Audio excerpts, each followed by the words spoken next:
Prime Minister Narendra Modi has held the first bilateral meet with newly elected Sri Lankan President Dissanayake at Delhi's Hyderabad House.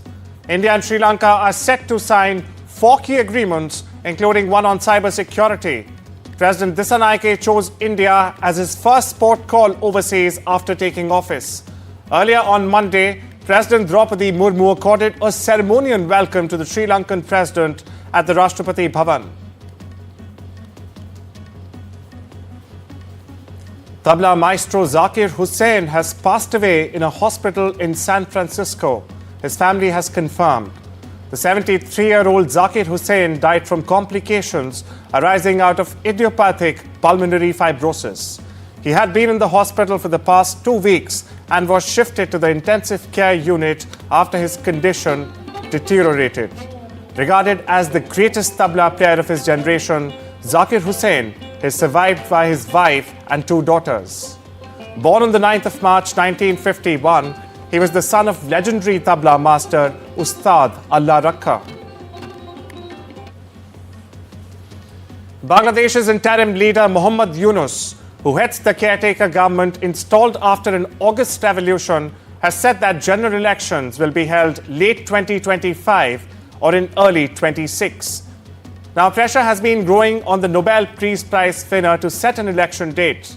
Yunus was appointed the country's chief advisor after the student-led uprising that toppled ex-premier Sheikh Hasina in August.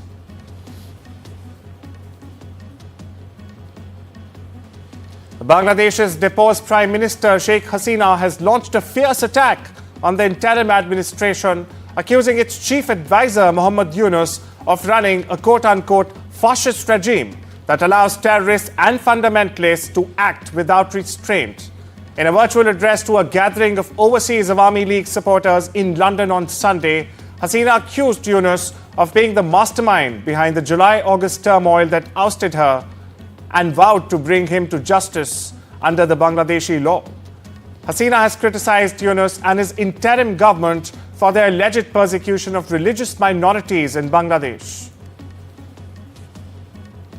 At least several hundred people are feared to have been killed after the worst cyclone in almost a century ripped through the French-Indian overseas territory Mayotte on Saturday, uprooting trees, tearing houses apart, and pounding the impoverished archipelago's already weak infrastructure. Rescuers have been dispatched to the islands, which lie between the coast of Mozambique and Madagascar. But their efforts are likely to be hindered by damage to airports and electricity distribution in an area where clean drinking water is subject to chronic shortages. The archipelago's prefect has said he has rather confirmed toll of 11 dead was likely to soar over the coming days. Israel's government has agreed to double its population in the occupied Golan Heights, while saying threats from Syria remain, despite the moderate tone of rebel leaders who forcibly removed President Bashar al-Assad a week ago. Israeli Prime Minister Benjamin Netanyahu, in a statement, has said strengthening the Golan is strengthening the state of Israel, and it is especially important at this time.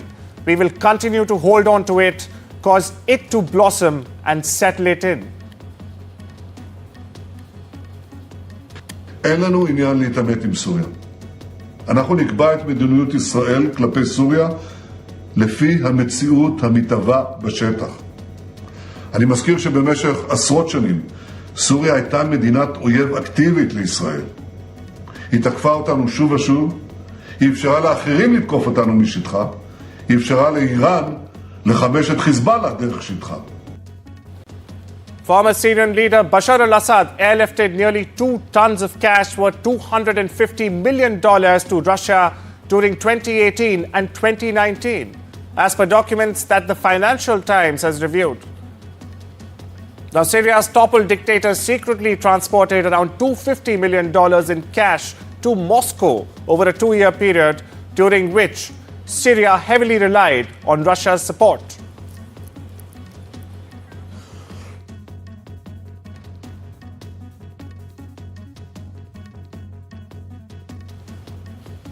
Israeli Prime Minister Benjamin Netanyahu has said He spoke with US President-elect Donald Trump about developments in Syria and a recent push to secure the release of Israeli and foreign hostages held by Hamas in Gaza. Netanyahu said he spoke with Trump on Saturday night about the issue, which will loom large as one of the main foreign challenges facing Trump when he takes office if it is not resolved before he is sworn in on the 20th of January next year.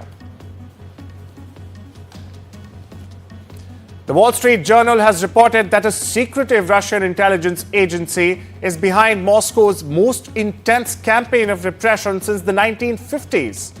The story, first written by journalist reporter Ivan Gershkovich, since he was freed after 16 months in a Russian prison, spotlights the Department for Counterintelligence Operations, which led to Gershkovich's arrest initially.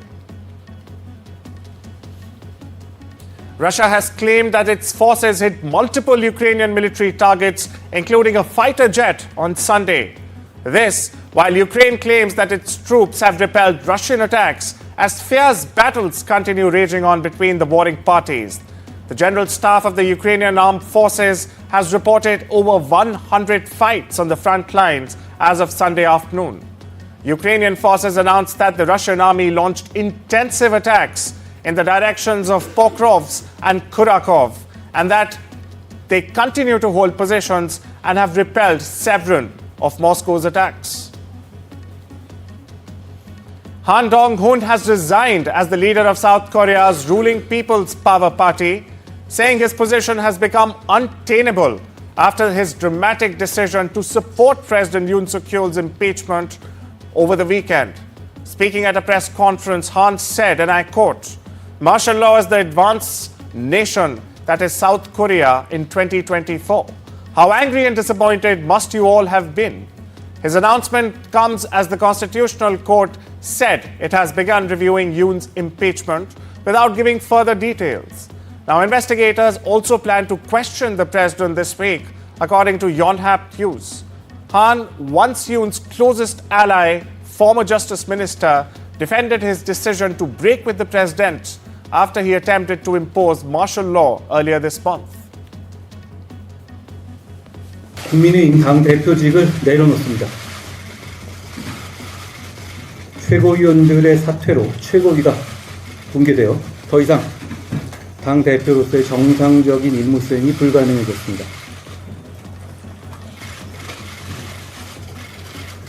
이번 비상계엄 사태로 고통받으신 모든 국민들께 진심으로 죄송합니다. German Chancellor Olaf Scholz faces a confidence vote. He is expected to lose today, paving the way for a snap election early 2025. Scholz himself called the vote, and if he loses, he will have to ask Germany's President Frank-Walter Steinmeier to dissolve parliament in a process which would trigger fresh elections. New elections must be held within 60 days of parliament being dissolved in Germany.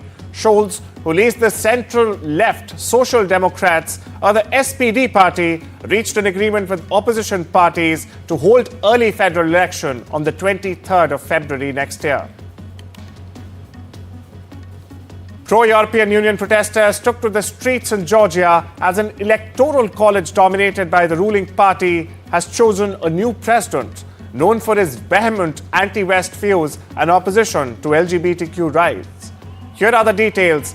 Former soccer player Mikhail Kalevashvili became president of Georgia on Saturday, as the ruling party tightened its grip in what the opposition calls a blow to the country's European Union aspirations and a victory for former imperial ruler Russia. The new president, who was the only candidate on the ballot, easily won the vote given the Georgian Dream Party's control of a 300-seat electoral college that replaced direct presidential elections in 2017. It is made up of members of parliament, municipal councils, and regional legislatures. According to reports, Argentina's President Javier Milei has been granted Italian citizenship while on a state visit to the country. Now, Milei, who has 3 Italian grandparents who emigrated to Argentina in 1926, before he was even born, was accorded it on the grounds of ius sanguinis, or his bloodline. The spokesperson said Milley's sister and political advisor Karina Milley was also granted Italian citizenship during the visit to Rome, during which the pair attended the political convention of the Prime Minister Giorgia Meloni's far-right Brothers of Italy party. US President Joe Biden and Vice President Kamala Harris thanked deep-pocketed Democratic donors on Sunday. Now, these are the same donors who raised record sums in last month's election loss to President-elect Donald Trump and urged them not to lose hope and to remain politically engaged. Now, Biden and Harris, along with their spouses, in remarks at the Democratic National Committee holiday reception, sought to buckle up key donors who the Democratic Party needs to stay committed as it tries to pick up the pieces. Republicans scored a decisive victory, taking the White House and Senate while maintaining control of the House in an election where donors of all political stripes spent about $4.7 billion American dollars. We all get knocked down. My dad would say, when you get knocked down, you just got to get up. Get up. The measure of a person or a party is how fast they get back up. And to know what we believe in is really worth fighting for. We're here tonight to thank you all for the work that you have done. And it has been tireless work. When it mattered most, through the entire campaign, including those 107 days, you all rallied. You rallied. You opened your homes. You reached out to your friends and your family. You put your personal capital, and by that I mean your relationships. Fijian Health and Tourism Authorities said on Monday that 7 foreign tourists have been hospitalized in Fiji with nausea, vomiting, and neurological symptoms after drinking cocktails at the bar of a resort. Taking to local media in Canberra on Monday, Australia's Treasurer Jim Chalmers said it was a very concerning incident. Now, the group included 4 Australians and an American, according to local news reports. They were drinking together at the 5-star Warwick Resort near the town of Sigatoka before they became ill. The last thing I wanted to say was about the situation in Fiji. This is very concerning news out of Fiji, with 4 Australians hospitalised over the weekend. We are thinking of the friends and family of the people who are affected. This is no doubt a very distressing time for them. DFAT officials are in contact with those affected Australians, and they're providing consular assistance. I wanted to thank and acknowledge the very fine people of DFAT for the effort that goes in situations like this. Fiji police are investigating to determine the cause of the illnesses, and we'll try and keep people updated as that investigation continues. Video of a tornado which overturned cars and toppled trees and utility poles in California's Scotts Valley on Saturday afternoon was captured on a bar's door camera. Now, Bruno's Bar and Grill shared the footage, which showed the twister after it touched down near a shopping mall in the city about 110 kilometers south of San Francisco. The Scotts Valley PD said several people were injured and taken to nearby hospitals. The rare tornado activity in California came amid a wider winter storm across the state, with heavy snow and strong winds recorded in Syria, Nevada ski resorts. The Ahe Highway is the second to cut through the Talakpan Desert, following the Tarim Highway in northwest China's Xinjiang Uyghur Autonomous Region. Recently, the Ahe Highway has embarked on its first winter operation. Due to the highway's high altitude, significant elevation changes, complex road conditions, and the frequent snowfall during winter, the local transportation department utilizes a diverse array of methods tailored to the thickness and hardness of the snow to guarantee the secure transit of tourists. Now, these efforts are made to maximize the smoothness of the highway and to enable tourists to pass through without any difficulty.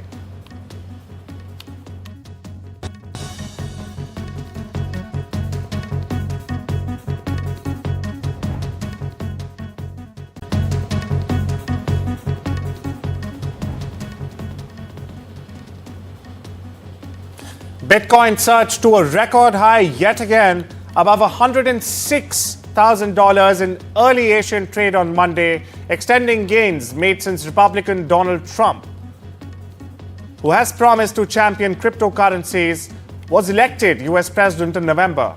The price rose in the new reports over the weekend that Trump would go ahead with a Bitcoin Strategic Reserve Fund. When asked if he plans to build a crypto reserve similar to oil reserves, Trump had said, "Yes, I think so." Now, other countries have also been considering cryptocurrency strategic reserves. Russia's President Vladimir Putin said earlier this month, while he was questioned and has questioned the need to hold state reserves in foreign currencies, saying that domestic investment of such reserves was more attractive. The United Kingdom has become the 12th member of the Comprehensive and Progressive Agreement for Trans-Pacific Partnership, or the CPTPP. The previous British government signed the Accession Treaty last year, with more members of the bloc having since ratified the UK's entry. Officials hope membership could boost Britain's struggling economy by as much as $2.5 billion American dollars per year. The country is trying to strike new trade deals abroad in the aftermath of leaving the European Union following its 2016 referendum on Brexit, with EU member states still accounting for over 40% of UK exports and more than 50% of imports from the UK. Official data shows that China's new home prices have fallen at the slowest pace in 17 months, as the government scaled up stimulus measures to lift the crisis-hit property sector. According to reports based on National Bureau of Statistics data, new home prices were down 0.1% month-on-month, after a 0.5% dip in October, the slowest pace since June last year. In annual terms, new home prices fell 5.7% after a 5.9% drop the previous month. Australia's corporate regulator has initiated legal action against the local affiliate of global bank HSBC, claiming it failed to correctly respond about 950 reports of customers losing close to $1 million or more. Now, the Australian Securities and Investments Commission is alleging HSBC took, on an average, 145 days to look into matters related to unauthorized payments and transactions. Asian stock markets were in a wary mood on Monday as surging bond yields challenged equity valuations, particularly for the rich-priced tech sector, in a week packed with central bank meetings and major economic data. Figures from China out on Monday reveal retail sales have risen just 3% in November compared to a year earlier. This was well below the market forecast of 4.6% and evidence of the need for much more aggressive stimulus. Industrial production was much as expected, while house prices were still falling, though at a slower pace. Fox Sports commentator and former England cricketer Issa Guha has courted trouble. Now, this happened after allegedly making a racially sensitive comment about Indian pacer Jasprit Bumrah live on air during the second day of the India vs Australia third test at the Gabba in Brisbane. The incident happened during the first session of the second day of the test at the Gabba. Issa Guha was in the commentary booth with former Australian cricketer Brett Lee. The latter was describing the impact that the Indian pacer spearheaded, who has claimed 5 wickets for 72 runs in Australia's first innings, was having on the match. Guha replied, "Well, he's the MVP, isn't he? Most valuable primate, Jasprit Bumrah." Red Bull driver and F1 2024 world champion Max Verstappen has finally served his punishment for swearing in an FIA press conference at the Singapore Grand Prix. It came ahead of Friday's FIA prize-giving ceremony in Rwanda, where Verstappen was accompanied by FIA President Mohammed Bel Sulayem. Verstappen was forced to undertake some community service work after swearing during a press conference in Singapore in September. Now, Drake's lookalike winner has just been crowned in Canada with a hefty cash prize of $10,000. The 38-year-old rapper's lookalike competition was the latest in line, following Harry Styles, Glenn Powell, and of course, Timothy Chalamet. However, Drake decided to join in on the fun, adding a generous donation to the winner's pool ahead of the big day. The Prison Break reboot has received a major update, generating buzz amongst fans of the original series. Created by Paul Scheuring, the series is set to return with a fresh yet familiar lineup, including iconic stars Wentworth Miller and Dominic Purcell. Both actors will reprise their roles from the original series, ensuring that Prison Break enthusiasts are in for a thrilling new chapter in the saga. The original Prison Break series first aired on Fox in 2005, quickly becoming a fan favorite with its gripping plot and intense drama.